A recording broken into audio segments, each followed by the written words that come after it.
Boa noite para vocês. Fico feliz de ver vocês aqui, viu? De verdade. Que o Senhor esteja com a gente, né? Está já no nosso meio. E gostaria de orar com vocês, meus irmãos, mais uma vez, para a gente então dar início a essa mensagem. Amém? Orem comigo, por favor. Senhor Deus, muito obrigado, Pai. Muito obrigado por esse tempo de adoração, esse tempo, Deus, de oferta. Esse tempo, Deus, em que nós podemos demonstrar e, sabe, Deus, poder expressar um pouco tudo que nós sentimos, Deus, quando nós nos reunimos como igreja, como um povo, Pai. Eu peço que em nome de Jesus, o Senhor tenha recebido tudo isso que nós fizemos. E agora, Pai, que a Tua palavra venha de encontro às nossas vidas, ao nosso coração. O Senhor me abençoe, por favor, Deus, por esse momento. Eu que vou agora estar falando sobre um assunto tão importante, de uma obra tão grandiosa que o Senhor fez, Deus. É a Sua igreja. A Sua igreja que o Senhor resgatou com o Seu sangue. E que nós possamos nos lembrar disso. Nós fazemos parte disso. Eu peço que em nome de Jesus o Senhor seja comigo, seja com todos nós agora, em nome de Jesus. Amém. Amém. Amém. Irmãos, então nós estamos nessa série. Igreja, afinal de contas, é essencial, pessoal. Essencial. E o que é essencial? Essencial é aquilo que não pode ser negligenciado em hipótese alguma. Não podemos abrir mão de forma nenhuma. Nós percebemos durante o tempo da pandemia que havia algumas coisas que podem ser dispensáveis, que nós podemos viver sem. O tempo que nós ficamos dentro de casa fez com que nós ficássemos mais acostumados em não ter algumas coisas. E de fato, algumas dessas coisas realmente não são essenciais. Contudo, a igreja, ela é essencial. Ela é vital para nossas vidas, porque existem algumas coisas essenciais que, se nós abrirmos mãos delas, nossas vidas serão afetadas e serão definhadas quando nós não temos ela mais. E a igreja é essa. A igreja é essencial. Mas se eu mudasse essa pergunta para essa aqui, ó. Por que a igreja é essencial? Por que a igreja é essencial? Não é retórico, eu gostaria de ver manifestações. Por que ela é tão essencial? Porque é onde o corpo de Cristo se reúne. O que mais? É sério, vocês vão participar agora, nesse momento. Vocês são tímidos mesmo ou vocês só estão fingindo que são tímidos? Igreja é essencial por quê? Por que ela é essencial? Eu já dei algumas dicas aqui. Na semana passada a gente viu que a igreja é essencial porque ela tem uma peculiaridade única dela, algo que somente ela tem. Nós sabemos que as religiões ao redor do mundo, elas oram, mas nenhuma oração é tão preciosa como a oração da reunião da igreja.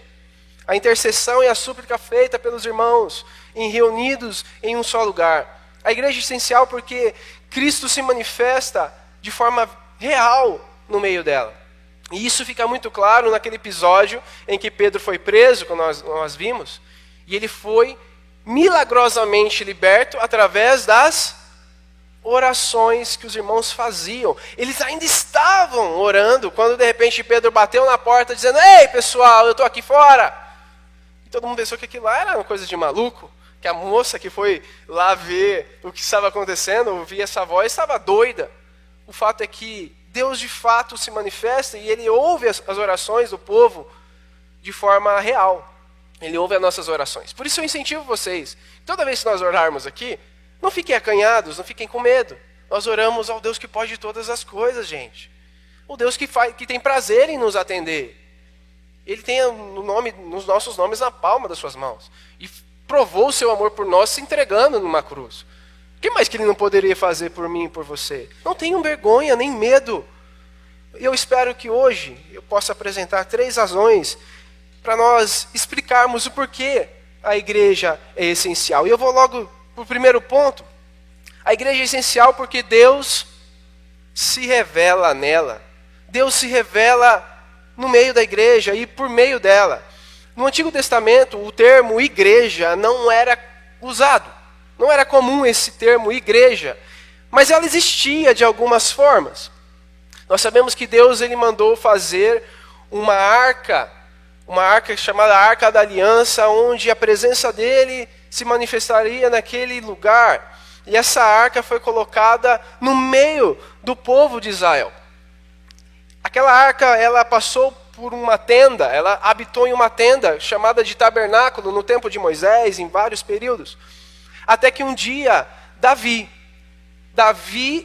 teve uma vontade de fazer um templo, mas ele não conseguiu realizar o templo que ele tanto sonhou. Mas o seu filho Salomão fez e conseguiu construir um templo.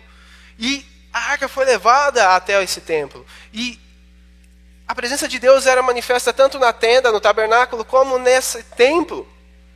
Depois de algum tempo o povo pecou e o templo foi destruído por Nabucodonosor quando invadiu Israel, Jerusalém. Tempos depois eles retornam, no tempo de Neemias, no tempo de Esdra, e Zorobabel decidiu reconstruir um segundo templo. Claro, com menos majestade e esplendor que o primeiro templo, mas ainda assim, um templo para que Deus se manifestasse, mostrasse a sua presença. E assim foi. E certa vez, o próprio Jesus disse, olhando para aquele templo, olhando para aquelas pedras, ele disse o seguinte: vocês estão vendo essas construções? Elas serão completamente destruídas. Não restará pedra sobre pedra. Jesus previu que o tempo do templo estava prestes a acabar. Que ele haveria de construir um templo em 3 dias, como ele mesmo disse.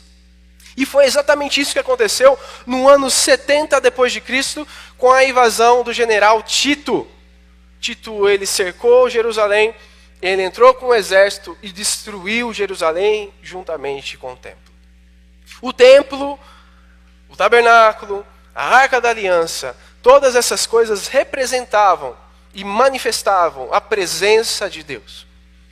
Mas Deus, ele tinha um outro plano, um plano diferente para começar a manifestar a sua presença novamente. Eu gostaria de fazer algo diferente agora com vocês, tá bom? Eu quero que vocês usem a imaginação de vocês, tá bom? Beleza? Vamos ser criativos agora. Eu quero que vocês viajem comigo para o passado. Nós vamos voltar lá para o passado. Você vai pega aí algumas pessoas que você gosta, que não podem assim serem deixadas para trás, e você vai levar elas junto comigo nessa viagem para o ano 82 da nossa era. 12 anos depois da destruição do templo de Jerusalém, lá no tempo do general Tito, tá bom? Nós vamos lá para o ano 82 e nós fomos parar no Fórum Romano. Eu, você e mais esses seus amigos, esses familiares, seja lá quem for. Domiciano era o imperador daquela época, então ele está lá. E ele ouve falar que nós chegamos. Os viajantes do tempo estão lá, com notícias do século 21 para dar. Domiciano era filho de Vespasiano, que foi o imperador de Roma, e ele era irmão de Tito, o destruidor aí do templo. Então ele está fazendo uma festa em homenagem nossa, porque, uau, como que esses homens de vestes diferentes, de tecnologias diferentes estão aqui? E ele gostaria de saber um pouco mais sobre nós. E essa festa vai acontecer num lugar muito famoso. Você já deve ter ouvido falar do Coliseu. Pois é. Mas antes de chegarmos ao Coliseu, nós passamos por um lugar que é esse Arco de Tito. O Arco de Tito foi construído em homenagem ao general Tito por Domiciano. Ele faz isso porque ele conseguiu vencer Jerusalém, os judeus. Os arcos eram portais, pessoal, onde os campeões de guerra entravam na cidade e eram aplaudidos por todos que viam. Domiciano, então, construiu esse arco em homenagem ao seu irmão, e agora ele está ali dizendo, o local onde Deus se manifesta foi destruído. Era mais ou menos isso, porque olha os detalhes desse templo. Os romanos aí levando os espólios, carregando os utensílios do templo. Isso tudo representava uma derrota, entenda? Derrota do Deus dos judeus. E a vitória dos deuses romanos, de Júpiter e de todos os demais deuses romanos. Então, nós passamos por esse arco onde havia um manifesto, a vitória de Tito e dos romanos sobre o povo de Deus. Agora sim, nós enfim chegamos no Coliseu. Como nós todos sabemos, o Coliseu foi um lugar, e é um lugar conhecido, onde os cristãos foram expostos a atrocidades, mortos de forma cruel, colocados em arena para lutarem uns contra os outros, e para lutarem contra feras que matavam eles e comiam eles naqueles momentos. Servia como diversão para os romanos. Domiciano, então, está lá com a sua turma, e a gente chega bem na hora que a festa está mais barulhenta. Ele faz o sinal, pede para que todos façam silêncio. Então ele se levanta solenemente, olha para nós e fala: por gentileza, eu gostaria de um relatório do futuro. E a única forma de nós comunicarmos é pelo intérprete, o pastor Edinho. Não sei se ele é bom de latim ou não, mas naquele momento ele tinha que ser. E se ele não fosse, a gente deveria pensar em levar um intérprete, porque eu não sei latim, mal eu falo sola gratia, sola escritura e solos Christus, e olhe lá, o meu latim é muito limitado. Mas, seja como for, nós temos um intérprete lá. E o intérprete olha para nós e fala: como que eu faço? O que eu tenho que dizer? Então eu começo a falar as coisas que ele deveria dizer para o Domiciano. Diga para Domiciano que muito em breve Roma haverá de se curvar ao Deus dos judeus. Diga a ele que Roma abraçará por inteiro uma seita de uma pessoa, de um judeu que foi crucificado. E que todos passarão a adorar esse Deus como seu único Deus. Diga a Domiciano também que Roma destruirá todos os seus templos construídos aos seus deuses. E que um imperador vai monitorar todas as coisas para que o cristianismo se mantenha como a religião do Estado. E então eu relembro a história recente, eu relembro o arco de Tito, e falo que Deus, o Deus dos judeus, passou ileso, porque ele não habitava mais no templo. Eu digo isso, e então um soldado romano coloca a mão na bainha, só esperando uma ordem do general lá, do imperador Domiciano, para acabar com todos nós.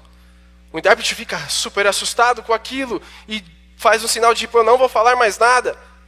Mas nós fazemos um sinal para ele: tenha calma. Então o imperador se levanta novamente com uma cara um pouco mais raivosa. Mas ao invés de esbravejar uma ordem contra nós, ele pergunta: como isso é possível? Me explique como isso é possível. Como que nós, o império maior que existe, vamos então nos debruçar a um Deus que foi derrotado? Como nós vamos cultuar a esse Rabi que você disse, afinal de contas?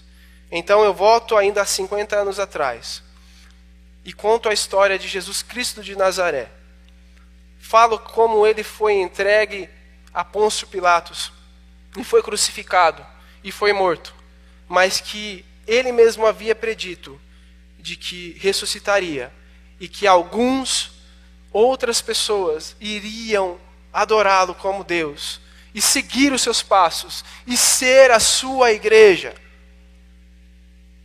E aí eu relembro ele que no seu próprio reino já existem alguns, e que mesmo apesar de 230 anos de Roma investindo contra os cristãos, os seus esforços fracassarão. Um silêncio constrangedor acontece. Nós já estamos esperando a morte agora, a essa altura. Vamos fazer parte do sangue que está espalhado em todo o Coliseu. Mas ao invés disso, Domiciano passa a rir. Ele ri. E aí, em particular, pergunta para nós: agora falando sério, o que vai acontecer no século 21? E eu digo: Domiciano, você e todos os imperadores serão resumidos a parágrafos nos nossos livros de história. Mas Jesus Cristo, a quem Roma crucificou, a qual foi rejeitado e qual vocês pensaram ter vencido, jamais será esquecido.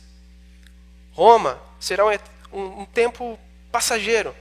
Inclusive no Coliseu haverá um símbolo da glória do Cristo, a quem você pensa ter derrotado. O nome dos seus imperadores serão esquecidos. Roma não é eterna, nem mesmo vocês. mas Jesus Cristo e o seu reino são. Jesus Cristo decidiu então Deus decidiu não mais habitar em um templo, mas ele escolheu pessoas para carregar e revelar a sua glória. O que Domiciano não sabia é que Jesus já havia decidido, meus irmãos, se revelar em outro lugar. Eu vou construir minha eclesia, a minha assembleia, a minha reunião, o meu ajuntamento, o meu povo. Eu vou construir, edificarei a minha igreja, e as portas do Hades ou do inferno não poderão prevalecer sobre ela, não poderão vencê-la. Essa é a grande realidade, meus irmãos. Cristo já havia programado, planejado se manifestar através de pessoas, através de um ajuntamento, de um aglomerado de pessoas que não mais representam simplesmente a si mesmas, mas carregam em si a imagem desse Deus. Por isso, não importa o que aconteça, a igreja permanece porque Cristo permanece. E olha só como a igreja surge em Atos capítulo 2. No dia de Pentecostes estavam todos reunidos num só lugar. Eu quero ler de novo com vocês. No dia de Pentecostes todos estavam reunidos num só lugar. De repente veio do céu um som como de um poderoso vendaval e encheu a casa onde estavam sentados. Então surgiu algo semelhante a chamas ou línguas de fogo que pousaram sobre cada um deles. Vamos lá? Todos ficaram cheios do Espírito Santo e começaram a falar em outras línguas conforme o Espírito os habilitava. Eles estavam todos reunidos. As Escrituras fazem questão de mostrar que Deus se manifesta quando todos estão reunidos. E o Espírito Santo desceu sobre todos. Todos foram visitados com a manifestação do Deus vivo. Em outra ocasião muito semelhante, Pedro vai até a casa de um centurião romano, de um capitão das forças armadas romanos chamado Cornélio. Ele era um homem temente, sim, ele já fazia boas obras, sim, mas ele ainda não havia provado da manifestação que Deus só dá quando a igreja se reúne. Então, acontece o seguinte, Pedro vai até a casa desse centurião, ele tem algumas visões, ele vê lá alguns animais descendo sobre um lençol, e Deus falando, mata e come, Pedro, mata e come. Isso antes de ir até a casa do centurião, ele teve essa visão. E aí ele fala, não vou fazer isso porque se trata de animais impuros, eu não posso tocar em nada impuro. E Deus fala para ele, não chame impuro o que eu torno puro. Então, de repente, bate pessoas na casa de Pedro. Eram os mensageiros do centurião Cornélio. E de imediato Pedro vai com eles até a casa do Cornélio.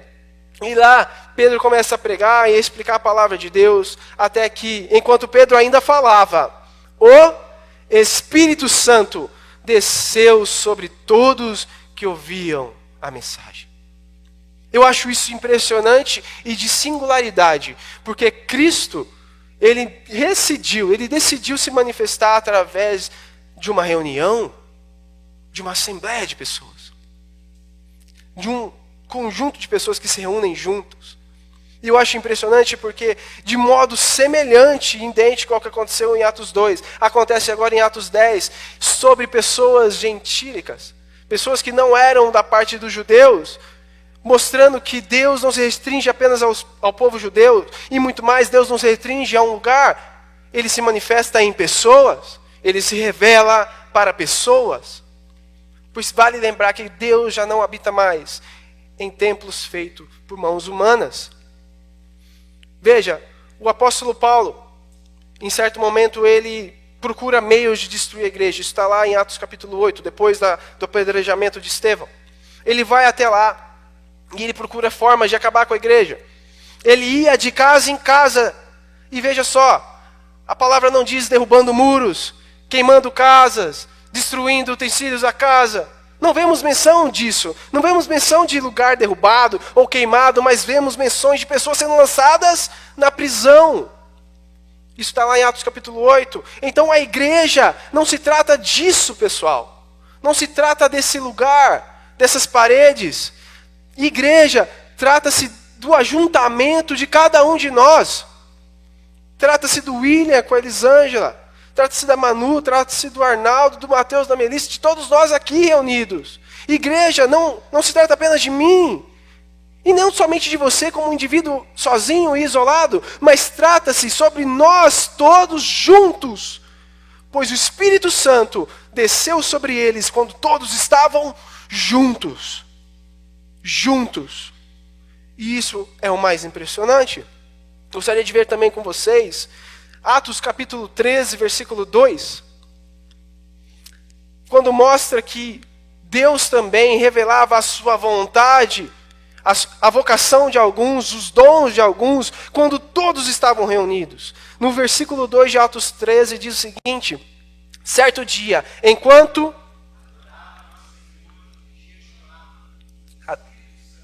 adoravam o Senhor e jejuavam, o Espírito Santo disse: separam-me Barnabé e Saulo para realizarem o trabalho para o qual os chamei.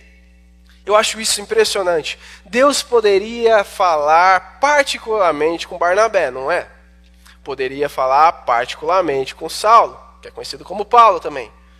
Mas o Espírito Santo quis comunicar a sua vontade a uma comunidade. O Espírito Santo fez questão de falar não com o indivíduo isoladamente, mas com o povo de modo geral. A igreja é o lugar onde Deus se manifesta, se revela, porque Deus escolheu pessoas para carregarem sua presença. Notem isso, a presença do Espírito Santo é constante, porque esse é o local que ele escolheu para se revelar. Você vê, todos os textos que eu li aqui falam sobre o Espírito Santo, se revelando sobre todos, sem exceção de nenhum. Eu acho isso maravilhoso e ao mesmo tempo um alarme para nós. Às vezes nós vamos na reunião da igreja e alguns perguntam talvez, pessoas que têm parentes em casa, que não vêm na igreja, por exemplo. Aí perguntam para você, como foi lá na igreja? Foi legal, você fala. Foi bom. Não era esse tipo de relatório que os primeiros cristãos davam. Não era esse tipo de relatório que a igreja primitiva dava. Eles diriam algo mais ou menos assim: foi extraordinário, porque Deus se manifestou, se revelou a todos nós. Eu não saí de lá sem a percepção de que ele estava ali.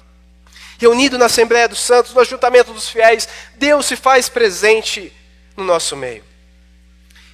E veja, gente, não é de hoje que deixar de congregar virou algo comum. O autor de Hebreus, no capítulo 10, versículo 24 e 25, diz o seguinte: pensemos em como podemos motivar uns aos outros na prática do amor e das boas obras. Ele está falando sobre o viver igreja. E aí ele diz no versículo 25: e não deixemos de nos reunir, como fazem alguns. Não é de hoje deixar de congregar na igreja. E aí ele fala assim: encorajemo-nos mutuamente para continuar. Né? Sobretudo agora que o dia está próximo. O tempo todo a igreja tem essa expectativa de estar junto. Se você for lá para Atos capítulo 2, 42 até o final do capítulo, vai dizer que todos estavam unidos em um só coração, em um só espírito. E eles repartiam os bens uns com os outros. E não havia ninguém com necessidade, porque eles tinham um sentimento de irmãos. Eles estavam unidos o tempo todo. Eles sabiam que quando eles se reuniam, Deus se manifestava. Por isso, meus irmãos, eu sei que não é novidade dos nossos dias, o abandono da reunião. Mas isso não é saudável. Isso não é bíblico. Não tem como nós vivermos uma espiritualidade sozinhos. É impossível que nós consigamos viver o Evangelho, viver a vontade de Deus de forma plena, completa, de forma solitária. Se eu tivesse aqui com um papel sulfite, ficaria muito fácil de explicar. Uma folha somente é muito fácil de rasgar, certamente. É ou não é verdade? Mas se você pega um calhamaço, uma Bíblia e tenta rasgar para você ver. É só se você for o incrível Hulk, um homem super forte, um Sansão reencarnado. Não tem como. Porque quando nós estamos juntos, Deus se manifesta, gente. O Espírito Santo se revela a todos, de forma completa. E com isso eu quero ir para o segundo ponto com vocês. Igreja é essencial porque nela temos uma família. Nela nós temos uma família. Eu gosto demais dessa imagem. Eu quero ler com vocês um texto. Efésios capítulo 2 descreve isso. Portanto, vocês já não são estranhos e forasteiros, mas concidadãos do povo santo e membros da família de Deus. Quem escreveu isso é Paulo. E Paulo utiliza várias metáforas para descrever a igreja. E essa não é uma metáfora, tá? Eu só estou pegando vocês na brincadeira aqui. Essa não é uma das metáforas. Ele fala de corpo, ele fala sobre um templo, né? Ele fala sobre isso, mas quando ele usa a imagem de família, ele não se refere a uma metáfora, ele está falando sobre uma realidade. Você acha mesmo que os cristãos se chamavam irmãos por mera simpatia? Uma pergunta sincera. Vocês acham que Paulo falava assim: Pedro, meu irmão querido, eu mando saudações? Ele falava isso por mera conveniência social, simpatia, modismo, costume, né? A paz, irmão. A paz, irmã. Deus abençoe meu irmão, minha irmã. Você acha que isso era somente fala? Eu não consigo ver isso. Como eu acabei de mencionar agora há pouco, eles tinham uma preocupação uns com os outros que me surpreende demais. Me surpreende demais. Barnabé vendeu um terreno, gente, para acudir o povo. Barnabé fez isso. Que loucura, né? Hoje em dia é difícil. A gente só fala: Deus te abençoe, meu irmão. Tenha misericórdia de você. Mas esse não era o sentimento da primeira igreja. Eu queria que você imaginasse se alguém somente lesse as Escrituras. Ele ficasse isolado numa ilha por 3 anos, uma pessoa. Sobrevivendo lá, mas ele tem uma Bíblia, ele começa a ler. Ele lê a Bíblia inteira. Várias vezes, porque ele está 3 anos sem fazer nada lá, só sobrevivendo. E depois acontece que alguém resgata essa pessoa lá da ilha. E por um acaso essa pessoa vai parar aqui na Nova Jerusalém. Ele nunca conheceu uma igreja, mas ele leu na Bíblia como é uma igreja. Uma pergunta sincera: vocês acham que a igreja que ele leu lá nas Escrituras e a igreja Nova Jerusalém são parecidas? Eu faço essa pergunta porque o sentimento que eles nutriam de família era muito forte. Muito forte. E isso era uma marca muito visível dessa igreja. Desses primeiros irmãos, que se ajudavam e buscavam bem-estar uns dos outros de uma forma genuína e real. Veja só, meus irmãos, eu não tenho irmão biológico. Eu não tenho. Quem tem irmão biológico aqui? Olha, legal, bastante gente, quase todo mundo. Estou me sentindo meio estranho agora. Eu sou filho único. E a oportunidade que eu tenho de ter irmãos é com vocês, gente.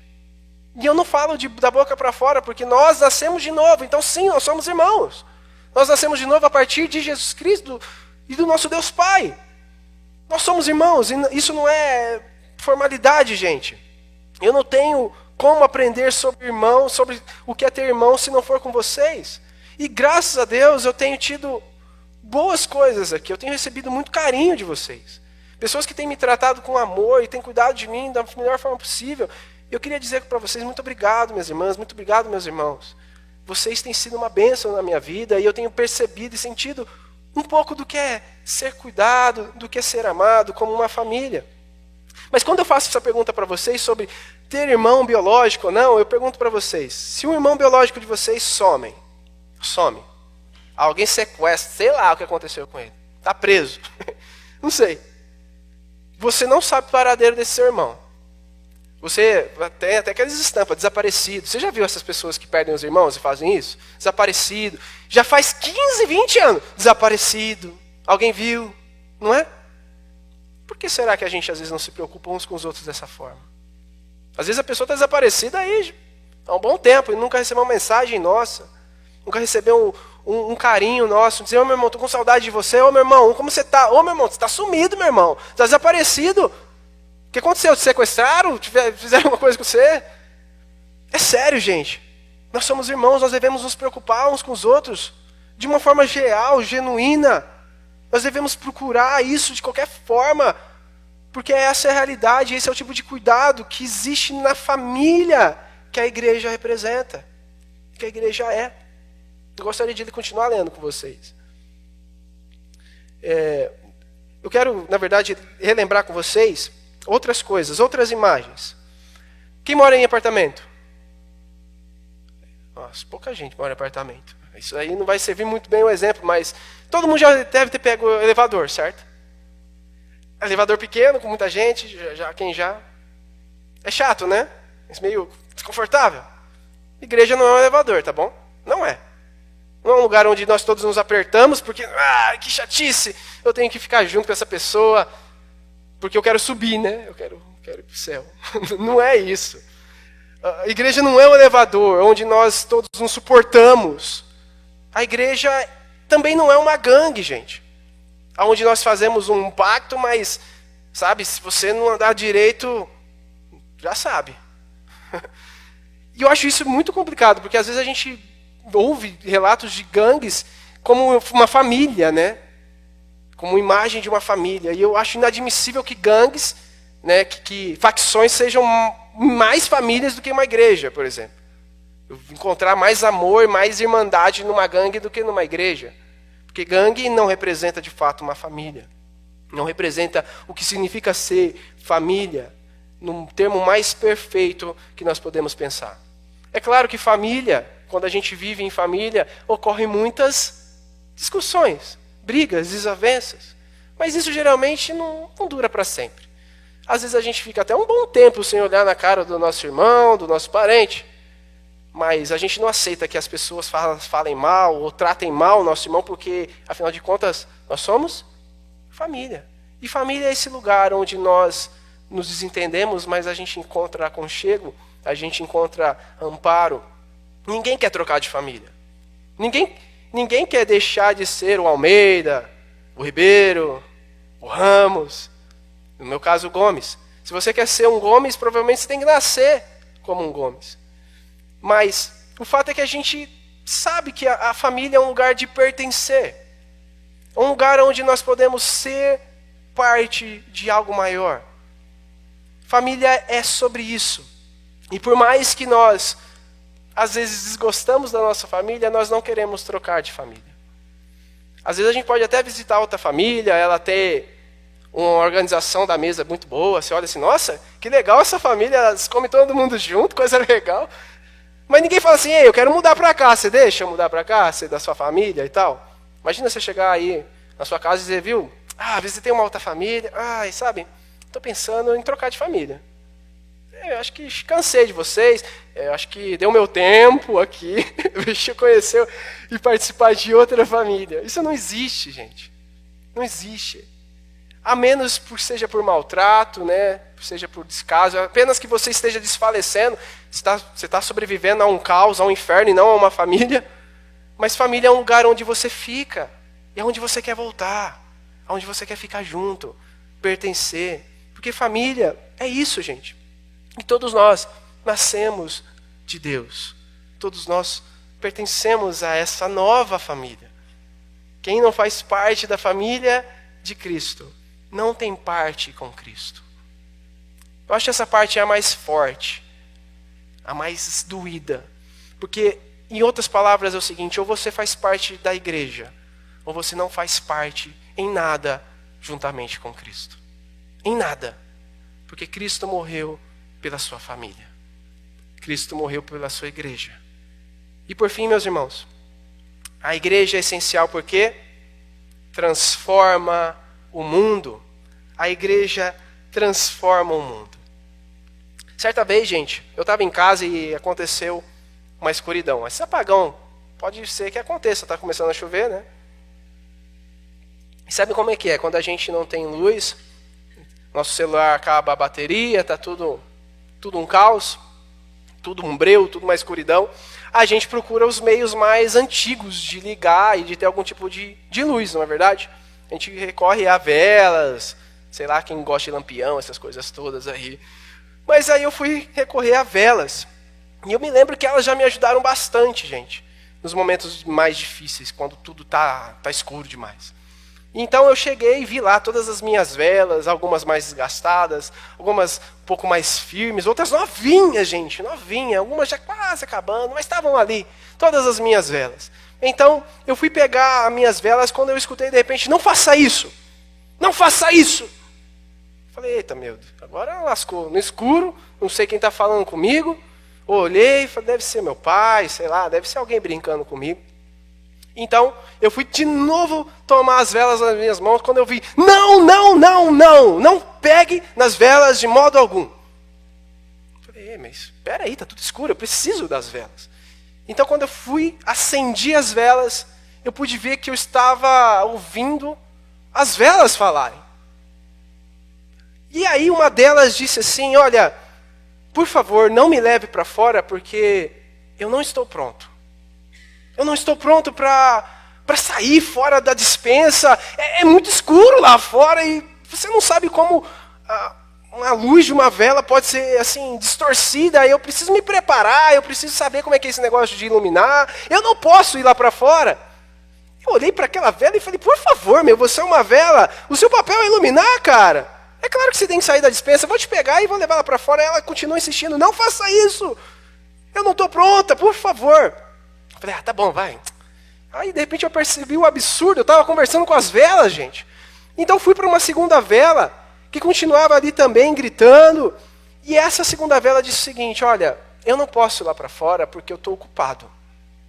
Eu estou muito ocupado, eu estou com vários afazeres, está difícil demais para mim. Eu acho que você tem que entender, a vida ela tem várias demandas, e ser vela não é fácil. Eu estou aqui, eu preciso realmente desocupar a minha mente, arejar a minha mente. Quando eu tiver tempo, aí você me leva lá para fora e poder eliminar, mas ainda não é isso. Comecei a questionar, mas gente, vocês são velas. Temos uma urgência lá fora. Está todo mundo no escuro. Está todo mundo roendo as unhas, subindo pelas paredes, está escuro demais. Foi então quando eu peguei uma terceira vela, e essa me remetia ao Natal, porque ela era muito alegre. E quando eu vi o formato dela, ela era ainda super robusta e viva. E quando eu fui pegar ela, disse assim, por favor, entenda, o meu dom não é esse. Eu falei, você estava de brincadeira, né? É sério, eu até queria te ajudar, mas eu estou aqui, eu canto para as velas, eu ensino as velas sobre o que é iluminar, mas eu não sei exatamente o que é isso. O meu dom é incentivá-las para que elas pensam lá fora e tal. Falei, quer saber? Deixa pra lá. Eu vou pegar essa vela que está quase acabando, ela já me socorreu tanto, ela já me ajudou tanto, com certeza agora essa aqui não vai me deixar na mão. E quando eu fui tomar ela, ela disse, por favor, né? Olha para mim, eu já sou uma vela quase inválida. A minha vida está por um triz. Eu não tenho mais nenhuma contribuição a fazer. Eu já servi demais lá fora. E eu olhei para ela e disse, poxa, até você? E então, de repente, elas começaram todas juntas, ali na despensa, a cantar, né? Tu és a luz que brilha sobre a escuridão. E eu falando, por favor, parem de cantar, existe uma urgência, a gente precisa socorrer lá fora. E elas, tu és a paz e a calma todo. E eu começando a gritar com elas, e chega dessas velas. Eu me virei as costas e topei com um dedinho na quina da parede, vocês sabem como dói. E fiquei irritado, e aí meu pai perguntou, e aí, cadê as velas? Eu disse, elas não funcionam. Elas não funcionam nem de modo algum. E eu fiquei me questionando. E eu questiono a vocês.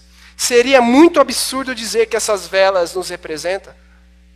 Seria muito absurdo dizer que essas velas é cada um de nós, com a nossa imagem, com a nossa voz, que malemar se reúnem dentro da despensa para cantar, quem dirá para iluminar no meio da escuridão? Certa vez Jesus disse o seguinte, vocês são a luz do mundo, não se pode esconder uma cidade construída sobre o monte. E também, ninguém acende uma candeia e coloca debaixo de uma vasilha. Pelo contrário, coloca-a no lugar apropriado e assim ilumina todos os que estão na casa. Assim, brilhe a luz de vocês diante dos homens, para que vejam as suas boas obras e glorifiquem ao Pai de vocês que estás nos céus. A missão da Nova Jerusalém é, cadê? Aqui. Reconciliar e levá-las à maturidade cristã.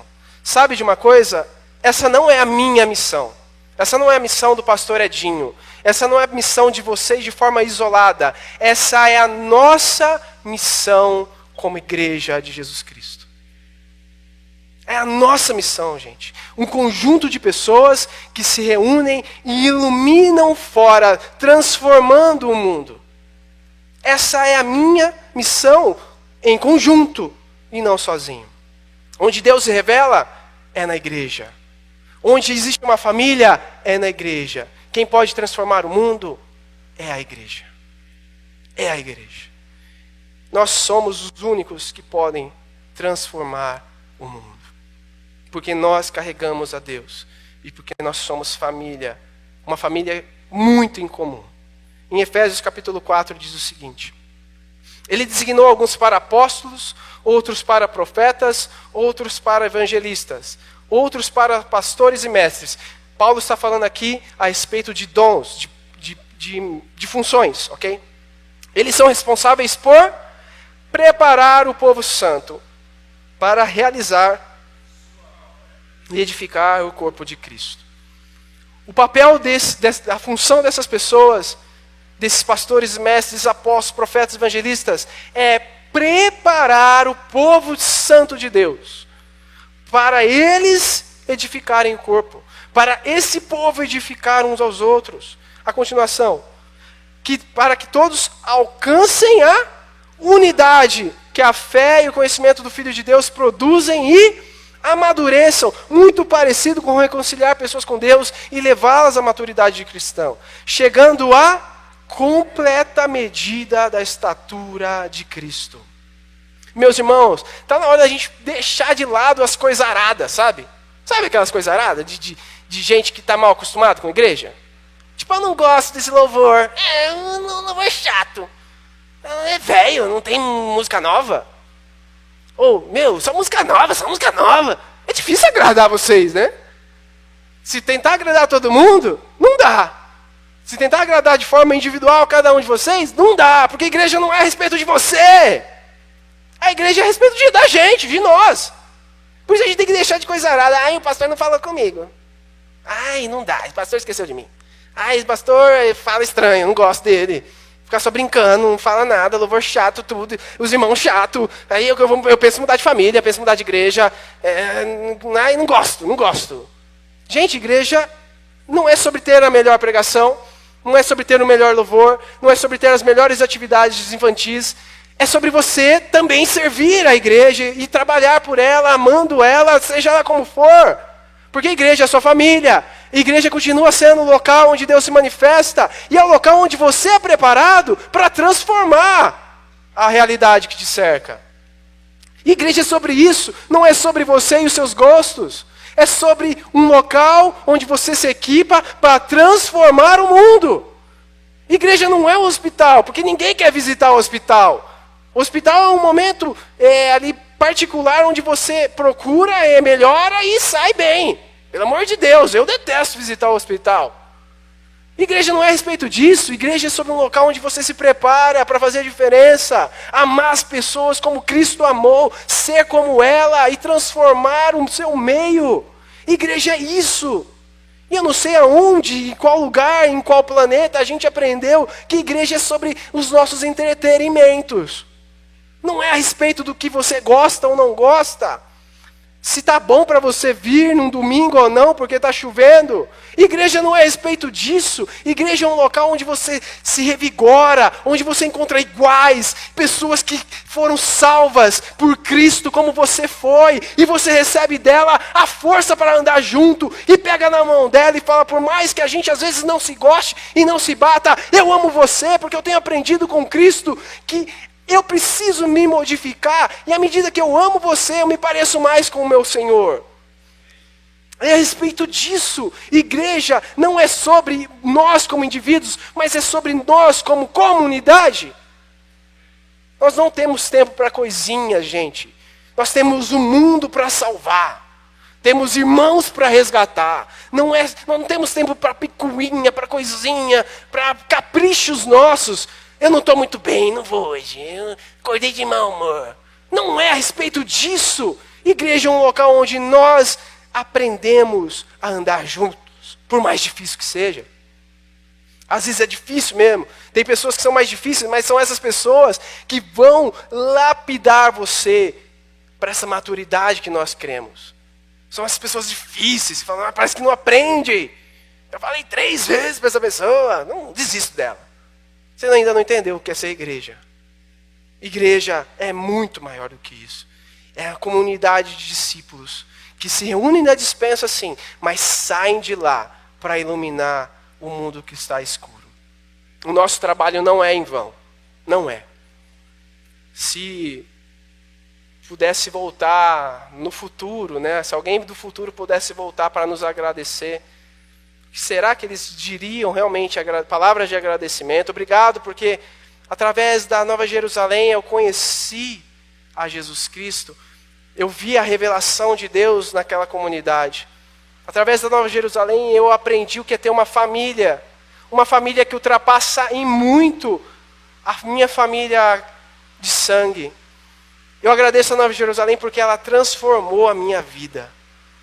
Eu não sei, meus irmãos, pois Cristo, eu sei que Ele sabe que o seu trabalho não é em vão.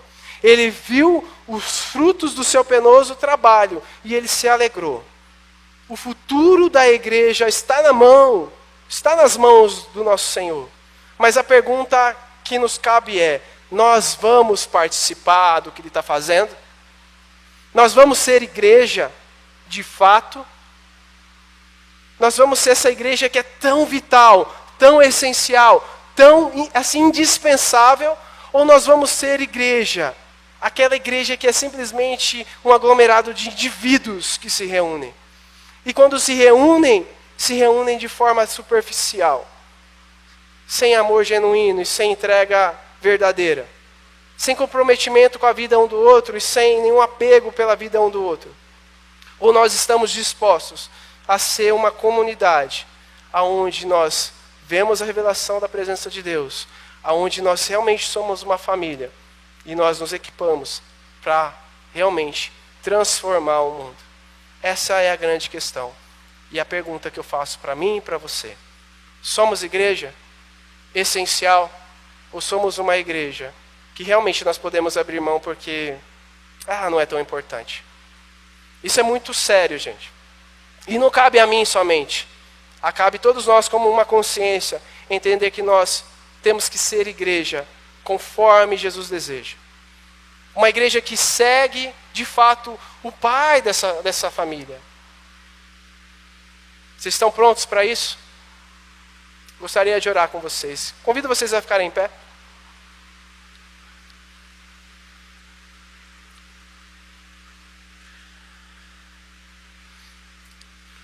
Vamos orar, meus irmãos. Senhor Jesus, nós temos muito a aprender contigo ainda. Você escolheu 12 homens, e um deles era o traidor, inclusive. E o Senhor os amou até o fim. Nós temos muito o que aprender contigo mesmo. Que nós deixamos de nos amar por muito menos. Nós não estamos prontos, muitas vezes, para ser bênção na vida um do outro, Deus. Do irmão que está próximo. Nós cantamos e nos reunimos, mas muitos não estão aqui com a gente, Deus. Nós queremos eles de volta, Senhor. Queremos eles aqui com a gente. Porque a família não está completa sem eles aqui. Nós queremos que o Senhor se revele no nosso meio e que todos sejam cheios do seu Santo Espírito, Deus. Se revela no nosso meio, por favor. Começa a transformar nossas vidas, Senhor. Começa a modificar os nossos corações, em nome de Jesus. nos transforma a imagem do seu Filho Jesus, nosso irmão mais velho. Que nós tenhamos Ele como nosso alvo, o nosso grande exemplo, a quem imitar e seguir. Nós queremos ser essa família que, inquestionavelmente, ela não consegue se separar, porque se ama demais. Nós queremos lutar uns pelos outros, pela vida uns dos outros, e cuidar uns dos outros com amor fraternal real. Concede essa graça sobre nós, para nos amarmos como irmãos que desejam realmente o bem um do outro. Concede a graça de sermos uma luz que atende a demanda de socorro que o mundo precisa tanto.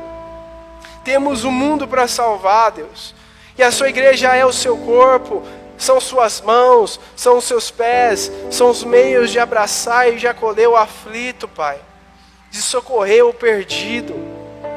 Nós queremos ser essa resposta, ser essa igreja sem mácula, resgatada por sangue precioso.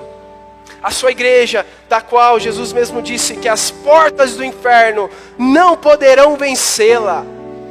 Nós atacamos o inferno e saqueamos o inferno, Deus, tirando pessoas de lá. E cremos, Deus, que as portas do inferno não podem resistir à sua santa igreja. Nós queremos ser parte disso. A Nova Jerusalém, que quer reconciliar pessoas com Deus, levá-las à maturidade cristã, roga ao Senhor, para que o Senhor, Deus, faça isso em nós. Talvez não sejam muitos, Deus, mas nós, com a nossa pouca força, queremos fazer o melhor para Ti. Queremos ser uma igreja fiel, uma igreja que Te ama e que obedece à Sua voz. E que em nome de Jesus, Senhor, tenha misericórdia de todos nós. É isso que nós Te pedimos e agradecemos, meus irmãos. Obrigado, Senhor. Obrigado, Jesus. Obrigado, Jesus.